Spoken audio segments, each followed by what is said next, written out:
Hi, welcome back to Rebel Health. I'm Dr. Ellen Vora, holistic psychiatrist practicing in New York City. And today what I want to talk about is one of the most important topics, which is how to eat home-cooked food. And I'm always telling my patients, eat home-cooked food. Of the 80-20 of how to actually be well, this is kind of the whole kit and caboodle. If you're eating food that you cooked yourself, a lot of the other things that we can work on are pretty much gravy after that. So eat home-cooked food. Easier said than done. I live this. I get that it's really freaking hard to always eat food that you made yourself. So here are the hacks that we've figured out in my household, and I hope that they can be helpful for you. So here's what we do. We source our food from a few different avenues. The primary source is the farmer's market. We live in New York City, so sometimes the year farmer's market is great and bountiful, and it's a cornucopia of beautiful produce. And then like in February, it's basically just jelly. So if you live in Southern California, God bless, and you have like citrus and avocados and cilantro year round, and good for you. That sounds great. So farmer's markets are great for a stop, and whatever you can get there, load up. Is it more expensive? Yes, but if you're cooking your own food, you're saving money relative to anybody ordering shitty Thai food on Seamless. So invest in your home cooked food. After farmer's market, if you can join a CSA, that's great. If you can get your dairy, if you eat dairy from a CSA, that's wonderful. And then we also get our meat at a really good butcher in our neighborhood. We get our fish from a good fishmonger. If you don't have either of those things in your neighborhood, get meat on a place called US Wellness. The website is grasslandbeef.com. And then you can get fish at Vital Choice. And then we usually round out our groceries at the local health food store, and we get whatever we can't get at the farmer's market. And then we bring everything home. And then Sunday is cooking day. And the recent hack, and there's another video on this, just this one little tidbit, is that we have a TaskRabbit come over to our apartment for an hour, and she chops all of our produce. And this is like the most life-changing hack of all. It's $24. We probably could even do it for $20. And somebody comes in, she chops everything so that by the time we're ready to cook, it's like you feel like Emeril Lagasse and you're just throwing an already chopped onion into the pan. You don't have to start peeling an onion and start chopping and crying. So this is a small, affordable luxury to have someone come in and help you cook.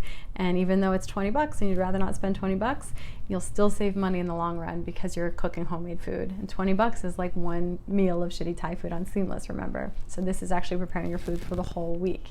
And so then she comes over for an hour, chops everything, and then once that's done, we start cooking.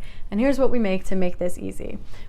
So my husband is an ethical vegetarian, and I'm kind of like a paleo, like ancestral diet type person. So if we ate the same way, it would be easier, but we don't, so it's not. So we make one huge pot of curried lentil soup, and that's for the vegetarians in the household.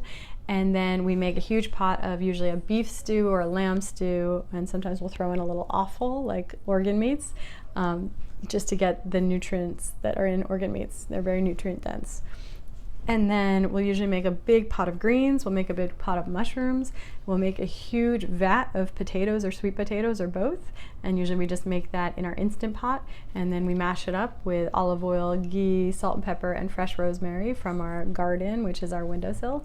And then that's all we cook. And sometimes we'll make a big pot of ground beef as well. And this takes about an hour for the TaskRabbit, and then about an hour and a half for us to cook together. So that's easier if you have two people cooking, but still doable if it's just you. And we make all of this food, and then we put it in Tupperware. We use Pyrex glass Tupperware. We put that in the fridge.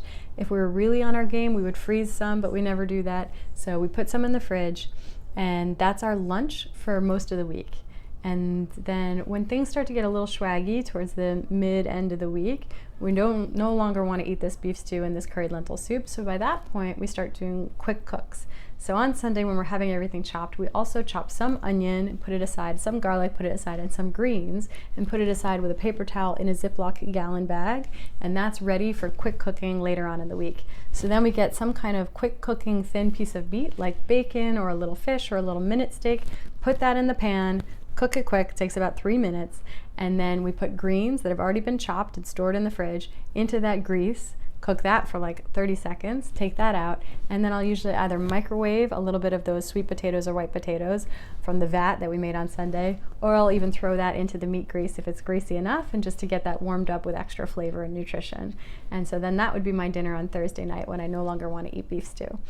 And this ends up working. It's really surprisingly affordable, even though we source all of this like seriously Gwyneth Paltrow level quality ingredients. And even though we hire a TaskRabbit to help, it's still affordable. We're still saving money compared to all the years when we were ordering sushi and Thai food and like Chipotle.